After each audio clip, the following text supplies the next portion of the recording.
Innal hamdalillah wa syukurillah ala nikmatillah wassalatu wassalamu ala rasulillah sayyidina Muhammad bin Abdullah wa ala alihi wa sahbihi wa mawala. Amma ba'du. Tadi ketika saya sebut nama Nabi Muhammad ada yang diam. Enggak boleh, Pak. Nabi enggak pernah bilang orang celaka, lu enggak pernah. Kecuali urusan ini. Kecuali urusan ini. Ya, kecuali urusan sholawat. Raghima, celaka kata Nabi. Raghima an furujulin, celaka hidungnya tuh nyusruk di hari kiamat. Rajulin, seseorang. Dzukirtu indahu, disebutkan namaku di sisinya. Lam yusalli alayya, tapi dia enggak berselawat kepadaku. Enggak boleh diam aja. Saya sebut nama presiden, diam aja, enggak apa-apa, enggak dosa. Enggak dosa, Pak. Presiden Jokowi, ente diam, enggak dosa. Saya sebut nama ketua partai, ente diam, enggak dosa. Saya sebut nama ustadz, nama kiai, enggak dosa. Saya sebut nama pahlawan, Jenderal Sudirman, ente diam aja, enggak dosa. Saya sebut yang mulia deh, malaikat Jibril, ente diam aja, enggak dosa. Saya sebut nama Nabi Ibrahim, ente diam aja, enggak dosa. Tapi begitu nama Nabi disebut diam aja, celaka. Karena memang Allah yang gak kasih. La tajal du'a rasul ka du'a ba'dikum ba'dha bainakum. Jangan, la tajal, jangan kau jadikan panggilan kepada Nabi sebagaimana kalian memanggil di antara kalian. La-nya di situ, la-nya la nahi, artinya la-nya la larangan. Jadi nggak boleh, Bu, diam aja, haram. Ya, yang paling penting di muka bumi beliau itu, tentu selain Allah. Yang mesti kita taatin ya beliau, yang menjadi acuan ya beliau, yang menjadi pegangan ya beliau, yang mengenalkan kita kepada Allah, perjuangan beliau. Al-Quran sampai ke tangan kita karena perjuangan beliau. Yang pertama kali ngajarin kalimat Allahu Akbar sampai ke kita beliau. Yang ngajarin ke sholat beliau. Ada masjid gara-gara beliau. Ada karpet gara-gara beliau. Ada kopi, ada sarung, ada songkok, ada gara-gara beliau. Ada mukena, ada jilbab gara-gara beliau. Ada hormat sama orang tua, ada akhlak gara-gara beliau. Semua gara-gara beliau. Enggak ada yang tidak gara-gara beliau. Yang paling penting, yang enggak boleh kita abaikan, semua gara-gara beliau. Allah sendiri yang bilang, laulaka laulaka laulaka ma khalaqtul aflaki. Kalau bukan karena engkau ya Nabi, kalau bukan karena engkau, kalau bukan karena engkau, tidak akan aku ciptakan langit bumi serta sisinya. Bayangkan. Enggak main-main ini. Enggak main-main. Itu barometer keimanan. Itu barometer patokannya itu seperti itu. Yang bisa bantuin kita dari kiamat cuma beliau. Tentu atas izin Allah, cuma beliau. Orang enggak bisa. Enggak bisa. Nanti kalau dipanggil sebagai saksi baru. Kalau enggak dipanggil kita enggak bisa. Al-yawma nakhtimu ala afwahihim wa tukallimuna wa tashhadu. Coba, Bu, ntar di hari kiamat ibu lagi telanjang, suaminya bisa kasih baju gak? Pak, bapak di hari kiamat lagi kehausan, bininya bisa bikin teh. Yang bisa ngasih baju cuma satu yang diizinkan oleh Allah, dialah Nabi kita Muhammad. Yang bisa memberikan kita minum lagi kehausan cuma satu yang diizinkan oleh Allah, dialah Nabi kita Muhammad. Bagaimana kita nggak cinta? Bagaimana nggak jiwa raga kita serahkan kepada beliau? Orang yang beriman kepada Allah saja bisa masuk surga? Nggak bisa. Nggak bisa. Walain sa'altahu man khalaqas samawati wal ard sayaqulun Allah. Kalau kau tanya hai Nabi, man khalaqas samawati wal ard, siapa yang ciptakan langit dan bumi? Sayaqulun Allah, pasti mereka berkata Allah. Tapi diterima nggak? Nggak diterima. Kenapa? Karena dia beriman dengan Nabi Muhammad. Bayangkan. Bahkan dalam surat Luqman, siapa? Wasakhara samsa wal qamar, siapa yang memperedarkan matahari dan bulan? La yaqulun Allah, pasti mereka berkata Allah. Tapi kenapa ditolak oleh Allah? Karena tidak kepada Nabi Muhammad. Semua orang tuh percaya Pak kepada Allah itu. Semua orang percaya. Hatta yang ateis sebenarnya di hati kecilnya percaya, tapi tetap ditolak oleh Allah. Yahudi percaya kepada Allah, Nasrani percaya kepada Allah. Bahkan kata orang Nasrani, nahnu aqrabu minallah, kami lebih dekat kepada Allah. Nahnu abda Allah, kami ini anak-anaknya Allah. Bayangkan. Tapi kenapa ditolak oleh Allah? Disebut kafir. Gara-gara apa? Nggak beriman dengan Nabi Muhammad. Jadi kuncinya di situ. Orang berkata asyhadu an la ilaha illallah, titik. Diterima nggak? Diterima nggak? Nggak diterima. Kecuali digandeng berikutnya, wa asyhadu anna Muhammadan Rasulullah. Abu Sufyan itu syahadatnya separuh, tapi tetap kafir. Abu Sufyan syahadatnya asyhadu an la ilaha illallah wa annaka Muhammad Rasulullah. Begitu kata para ahli sejarah. Nggak sah syahadatnya. Kenapa? Ada sedikit kesombongan. Syahadatnya Abu Sufyan apa? Asyhadu an la ilaha illallah wa annaka ya Muhammad Rasulullah. Aku bersaksi tiada Tuhan selain Allah dan engkau wa annaka sesungguhnya engkau Rasulullah. Nggak diaku, nggak sah syahadatnya. Karena syahadat yang sah nggak boleh berubah satu huruf pun. Asyhadu an la ilaha illallah wa asyhadu anna Muhammadar Rasulullah. Nggak main-main Pak. Barometer keimanan itu di situ. Bukan di Allah, bukan. Karena mereka juga percaya Allah. Nasrani yang tuh bilang nahnu aqrabu minallah, kami lebih dekat kepada Allah. Itu Nasrani yang bilang. Yahudi juga bilang nahnu aqrabu minallah, kami lebih dekat kepada Allah. Yahudi juga bilang begitu. Bayangkan, ditolak semuanya oleh Allah. Kenapa? Karena enggak beriman kepada Nabi. Itu kuncinya Pak. Itu di situ kuncinya. Nabi Adam mohon ampun belum diampuni oleh Allah. Ukhruj, keluar dari surga, keluar. Karena melanggar firman Allah, disuruh keluar. Coba.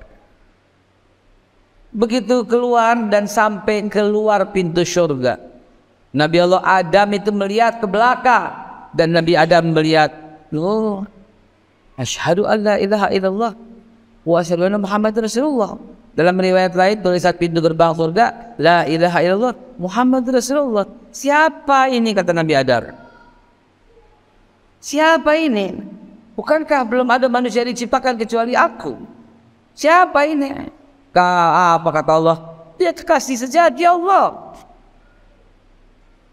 Sebelum Allah ciptakan yang lain, Allah ciptakan dulu ini. Sudah ada nih planningnya nih. Allah tahu, karena bagi Allah tidak ada terikatan waktu. Allah tahu nanti ada orang yang akhlaknya mengagumkan Allah sendiri. Bahkan Allah sendiri menyebutkan dia, wa innaka la'ala khuluqin azim, saking mulianya itu. Allah sendiri meletakkan asma namanya kepada beliau. Allah sendiri menerbitkan bibit-bibit kekaguman kepada beliau dengan kalimat wa innaka la'ala khuluqin azim. Allah sendiri, karena ujian yang diberikan oleh Allah melampaui ekspektasi semua manusia. Kecintaan itu ya Allah kepada Allah, kecintaan kepada umat itu ya Allah, bahkan kepada kafirin, bahkan kepada musyrikin, Nabi tetap mengharapkan kebaikan baginya. Pada waktu perang Uhud, ingat pada waktu perang Uhud, ketika Nabi terjatuh, topi besinya menembus pipinya, berdarah, topi besinya tajam, nembus ke pipi sampai kena giginya, ditarik gitu pakai gigi oleh Ibn Jabir sampai patah giginya Ibn Jabir, berdarah Nabi, ditampung sama Nabi darah itu, ditampung. Udah penuh tangannya, dipeperin di bajunya, ditampung ditampung lagi, dipeperin di bajunya, ditampung lagi sampai sudah nggak berhenti. Sahabat bertanya, ya Rasulullah, apa yang engkau lakukan ya Rasulullah? Apa jawaban Nabi? Aku mendengar yang kamu tidak dengar. Apa tuh ya Rasulullah? Aku mendengar bumi berbisik kepada bumi, kepada temannya bumi. Apa kata bumi? Andai kata ada nanti kalau perang, Nabi terluka atau setetes darah Nabi itu tumpah, akan aku tenggelamkan seluruh pasukan-pasukan kafir Quraisy dan musyrikin.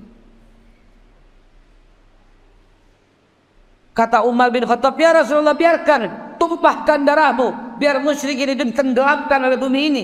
Apa kata Rasulullah? Wahai Umar, bukan untuk itu aku dicipta. Bukan untuk itu aku dicipta. Aku dicipta untuk menyelamatkan umat manusia. Shallu ala Nabi Muhammad. Begitu dahsyatnya, begitu lembutnya.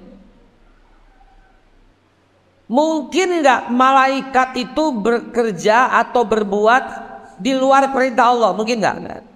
Enggak mungkin. Enggak mungkin. Malaikat itu pasti dalam berbuat atas izin Allah, pasti.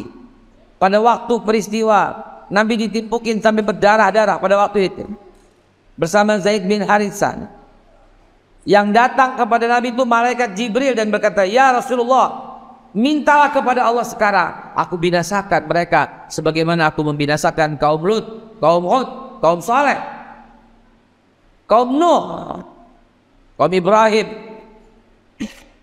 kaum Musa. Tenggelam semuanya yang kurang ajar sama Nabi. Pak, ini catat baik-baik. Kurang ajar sama Nabi baru Pak Allah sikat Pak. Contohnya gimana? Contohnya Fir'aun. Fir'aun itu dari zaman dulu menyembah berhala, nggak dibinasakan oleh Allah. Fir'aun dari dulu berkata ana rabbukumul a'la, nggak dihantam oleh Allah, enggak. Didiamin, seolah-olah nggak apa-apa lah, biarin. Tapi begitu mengganggu Nabi Musa, dikejar Nabi Musa, tenggelam. Tuh, perhatiin. Ya, Nabi Saleh dihinakan, ontanya dibunuh, baru Allah sikat itu kaumnya. Padahal selama-lamanya kaum Nabi Saleh itu kaum yang ingkar, mainin timbangan dia, nggak jujur kaumnya. Coba perhatiin, semua begitu. Namrud penyembah berhala dari zaman dulu, dari Ibrahim masih kecil dia udah nyembah berhala. Diganyang nggak sama Allah? Enggak, diemin sama Allah. Begitu ganggu Nabi Ibrahim mau dibakar, langsung dia yang mati karena nyamuk masuk ke dalam hidungnya. Coba. Jadi seolah-olah jangan sampai mengganggu utusan Allah, begitu seolah-olah. Ini negara juga nggak selamat kalau ulama-ulamanya selalu dikriminalisasi. Karena ulama warasatul anbiya.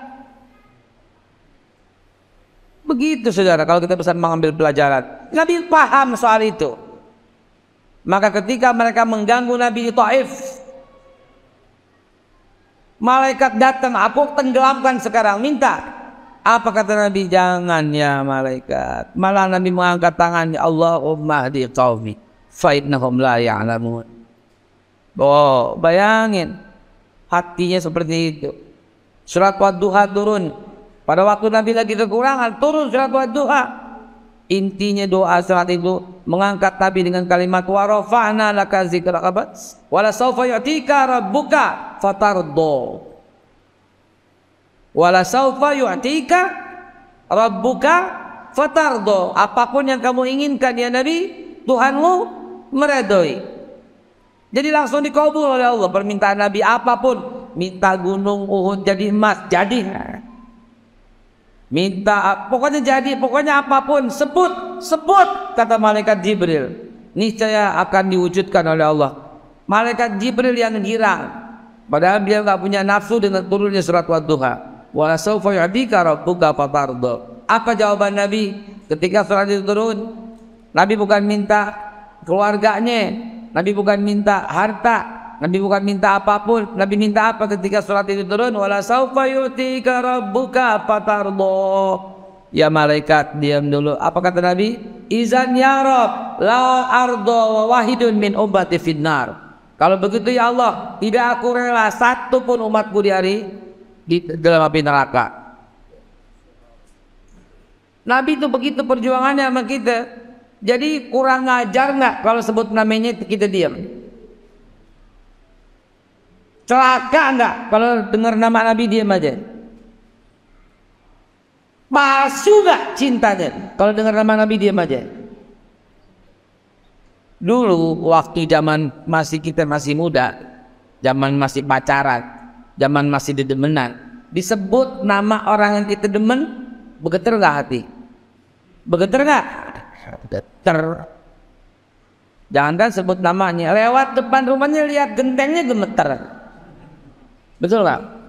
Serius ya, betul gak? Itulah cinta. Itu cinta. Kalau nggak bergetar, palsu cintanya. Palsu cintanya. Kalau sampai bergetar hati, itulah cinta yang sebenarnya. Ada orang lihat makom Nabi nggak nangis, palsu. Lebih bagus istighfar berkali-kali. Datang ke Madinah lihat makam Nabi nggak nangis, palsu nih orang. Nggak ada rindunya sama Nabi sama sekali. Nah, siapa yang pernah umroh tapi lihat makam Nabi biasa aja, istighfar. Istighfar. Ada yang salah dengan yang dimakan. Jangan-jangan kemasukan makanan haram sampai membuat mata ini beku dengan air mata, saudara. Iya, bekunya mata itu karena makanan yang haram, karena bekunya hati. Disebut nama Nabi nggak bergetar, ada yang salah dengan imannya, ada yang salah. Patokannya dulu aja waktu sama bini, sama calon bini, sama pacaran, sama perempuan yang kita demen. Ibu juga begitu, sama laki yang didemenin begitu. Datang ke rumah pakai motor, motor matiin motor, bergetar gak lo? Bergetar bro, laki gue datang, pacar gue datang, ngapel. Begitu yang namanya cinta. Dan laki lu tuh gak bisa bangkit di hari kiamat. Al-yawma la yanfa'ul mal wal banun illa man atallaha biqalbin salim. Bapak-bapak juga begitu pak, yang katanya cantik dan tampan, gagah dan perkasa. Nah, kata Umay Rama gitu ya, ujung-ujungnya menjadi cacing tanah belaka itu. Gak bergetar hati. Itulah kalau disebut nama Nabi kita yang mulia. Allahumma salli wa sallim ala sayyidina wa habibana wa syafi'ana wa maulana wa zurina wa qurratu ayuna sayyidina Muhammad.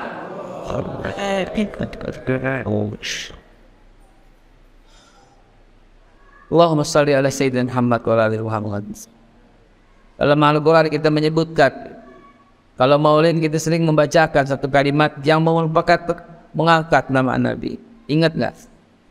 Inna fatahna laka fatham mubina liyaghfir laka Allahu ma taqaddama min dzambika wa ma ta'akhkhar wa yutimma ni'matahu 'alaika wa yahdiyaka siratan mustaqima wa yansurukallahu nasran azizan laqad ja'akum rasulun min anfusikum azizun alaihi ma anittum harisun alaikum bil mu'minina raufur rahim fa in tawallaw faqul hasbiyallahu la ilaha illa huwa alaihi tawakkaltu wa rabbul arsyil azim. Inna Allaha wa malaikatahu yusalluna 'alan nabi ya ayyuhallazina amanu sallu 'alaihi wa sallimu taslima. Allahumma salli wa sallim wa barik 'alaihi.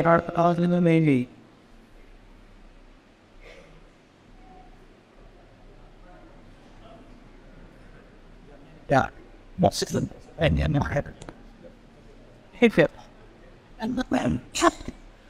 ya Rob, tadinya saya mau langsung ngomong soal pentingnya persatuan, kalau enggak hancur. tapi karena kurang meriah menyambut nama Nabi, jadi saya sedikit bicara pada itu. Ya Bu ya, ya Bu, banyak baca salawat ya Bu, banyak baca salawat ya. Allahumma salli wa sallim wa barik alaihi. Dulu waktu zaman PKI merajalela, PKI merajalela, dulu kata cerita orang tua kita, kebetulan ayah saya juga orang yang diincar sama PKI sampai mengungsi ke daerah Bogor, lalu mengungsi lagi ke daerah Lengkong. Lengkong itu Tangerang ujung kali ya, Bintaro ujung ya. Itu cerita dulu PKI selalu berkata sebagai pembela Pancasila. Dulu PKI selalu berkata orang-orang Islam itu anti Pancasila. Dulu PKI berkata dan membisikkan presiden untuk membubarkan organisasi Islam yang melawan PKI. Masyumi misalnya, ya, HMI misalnya. Lalu PKI berkata sebagai penjaga Pancasila. Mirip-mirip sama PKI gaya baru. Dan akhirnya pada tahun 63, 64 begitu merajalela PKI sampai masuk ke dalam lini-lini pemerintahan. Masuk sebagai menteri yang kita tahu banyak nama-namanya, Umar Dhani misalnya, Suparjo misalnya. Masuk ke angkatan darat, angkatan laut, angkatan udara juga banyak. Itulah cara-cara PKI. Dan pada waktu itu lagu Genjer-Genjer menjadi identifikasi lagu PKI. Genjer, genjer, gimana? Gimana? Acaranya ada inget gak? Gimana Bu? Atau PKI itu yang nyanyi itu? Sulit sekali ditandingi pada waktu itu. Merajalela, menguasai ekonomi, menguasai situasi, menguasai politik, menguasai pemerintahan. Islam disudutkan. Nah, para ulama itu berpikir, apa tuh yang bisa mengalahkan itu? Sholawat. Maka di tiap masjid pada waktu itu ulama-ulama menyerukan apa serunya? Allahumma sholli ala sayyidina Muhammad wa asghilil zalimin bizzalimin. Allahumma sholli ala sayyidina Muhammad wa asghilil zalimin bizzalimin wa akhrijna min bainin zalimin wa ala alihi wa sahbihi ajma'in. Sallallahu rabbuna ala nuril mubin Ahmad al-Mustafa sayyidil mursalin, dan seterusnya. Alihi wa sahbihi ajma'in. Masya Allah. Ya, ada lagi yang lain. Salatullah sanamullah ala Rasulillah. Itu semua jangan dianggap sepele. Itu yang membuat hati mereka tuh bergetar dan takut, dan akhirnya Allah buat mereka tumbang setumbang-tumbangnya. Mereka saling zalim dengan orang zalim, dibikin sibuk. Wa asrili zalimin bizalimin, dan bikin mereka sibuk ya Allah, orang zalim dengan orang zalim. Nah, kayaknya kita mesti galakin lagi nih selawat-selawat seperti itu nih, menjelang maghrib baca. Ya, ntar dikendekati selawat badar. Salatullah salamullah ala toha Rasulillah. Masya Allah. Ingat gua satu doa. Ala yasin abibillah tawassalna bismillah wa bibadi Rasulillah wa kulli mujahidinillah bi alil badri ya Allah. Luar biasa waktu itu kan, Al-Quran di makdami, merinding saya.